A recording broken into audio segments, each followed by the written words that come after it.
something common which I kind of sense across all your pattern is getting coached, and we were talking about it when we were running, and I don't know if you know, there's this very famous surgeon in the US called Atul Gawande, and he has this fabulous TED talk about the importance of coaching. Like, I mean, he goes down. I would recommend anyone listening and watching to kind of give it a watch.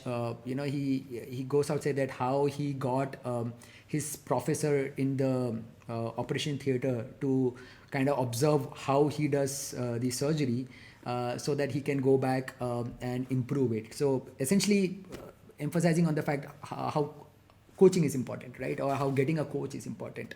And this famous line which he said that you don't know what it takes to be great till the time you hire a coach, essentially, right?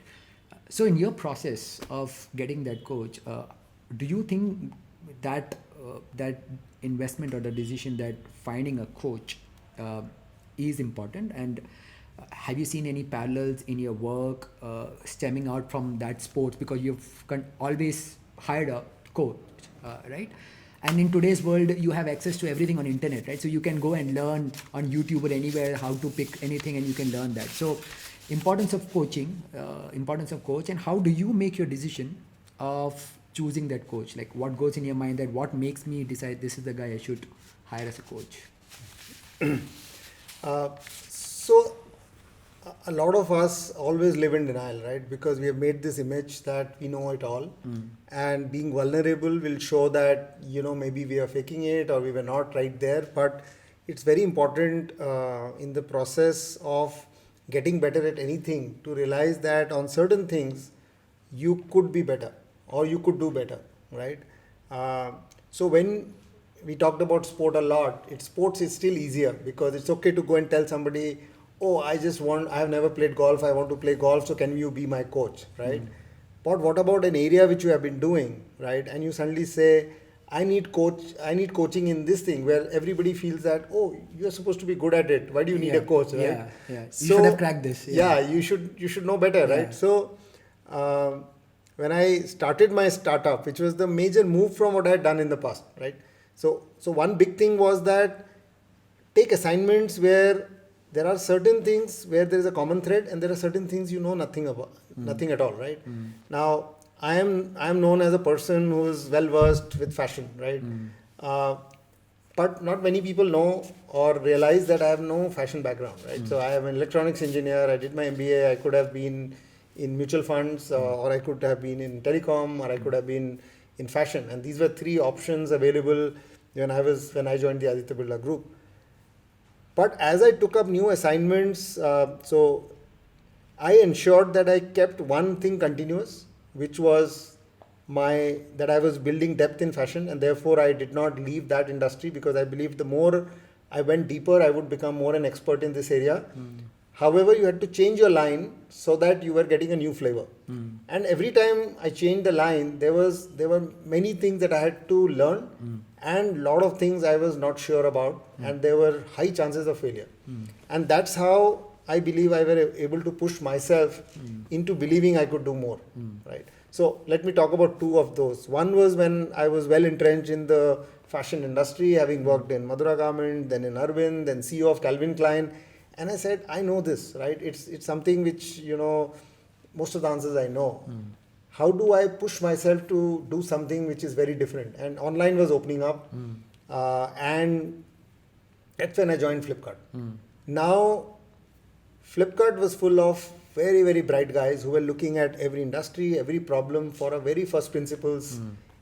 And people who came with a lot of experience were not very successful in Flipkart, right? Sure. Because they were disrupting. And you didn't want people to come in and say, oh, this is done in this way, so build it this way, right? Because the experience becomes a liability for them. Yes, right.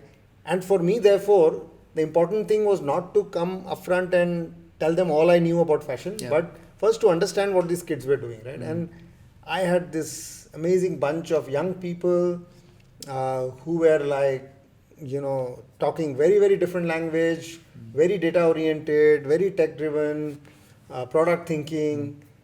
And therefore, to have the humility to work with them was what got me forward. First, let me understand what these guys are doing, and then let me start building it with the experience that I have had.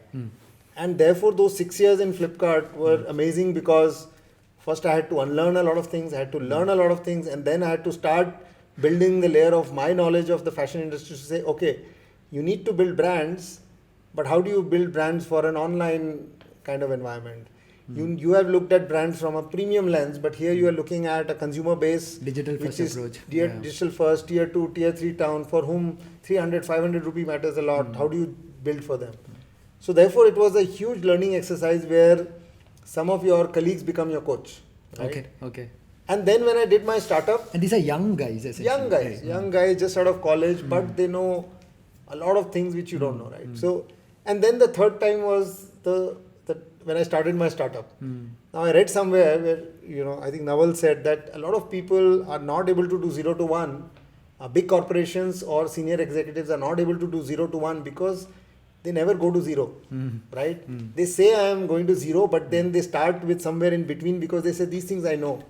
When I started up, I had no clue on fundraising, right? Okay. How do you fundraise? How do you reach out? How do you create a deck, right? So, and then you start finding people who you are comfortable with. You can ask for help. You can tell them that, I know nothing about this area.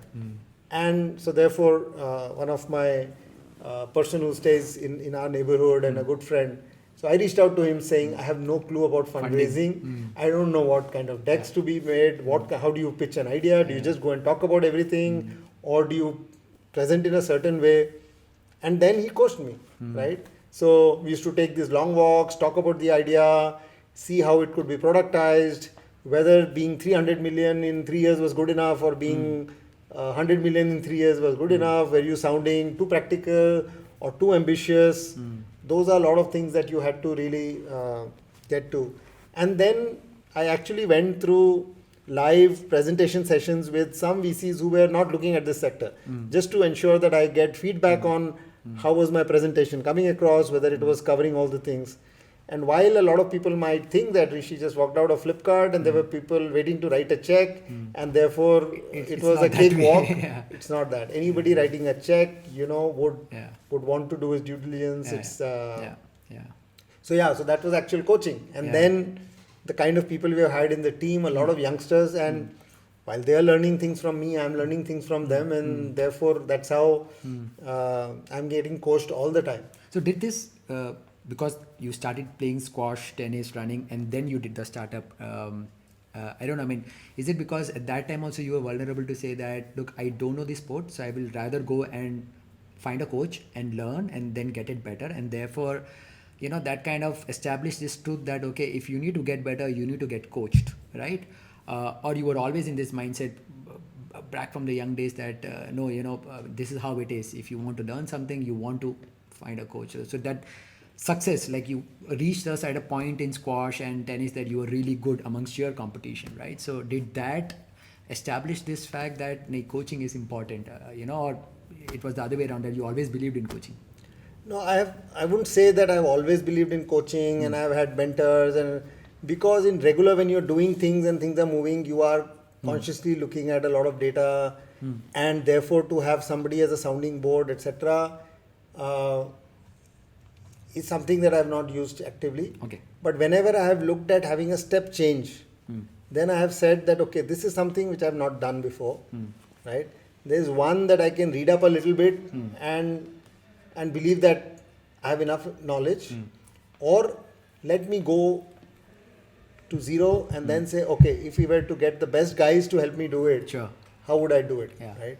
And so therefore, whenever there has been a step jump, that's where I have really looked at a coach coming in and helping me structure it and build it in the right way. Yeah. Because then once the foundation is set, then you are looking at the right data, you are looking at the right information, and the coach may or may not have, like especially in business, people do not, like most coaches are not exactly from your area, right? True, yeah. So if you are coaching me in running, you are actively running, and therefore you can look at data every day and tell me. But in business, you do not get. So either you have great leaders who are coaches, so therefore they would tell you what to do in certain contexts, but then they do not have as much context as a running coach or a cricket coach or a sports coach might have, right? So it's slightly different. Yeah. And therefore you could talk about general themes, but you cannot really go and discuss every day with them saying, oh, today I faced this problem, or this metric is going up, going down, what should I do? So therefore it's slightly different. And and it's so true that, I mean, it just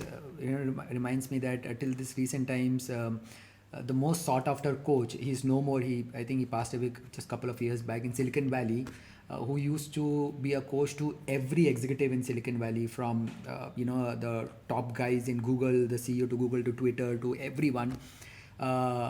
He was not from the business background. He was I think baseball or football coach in high school.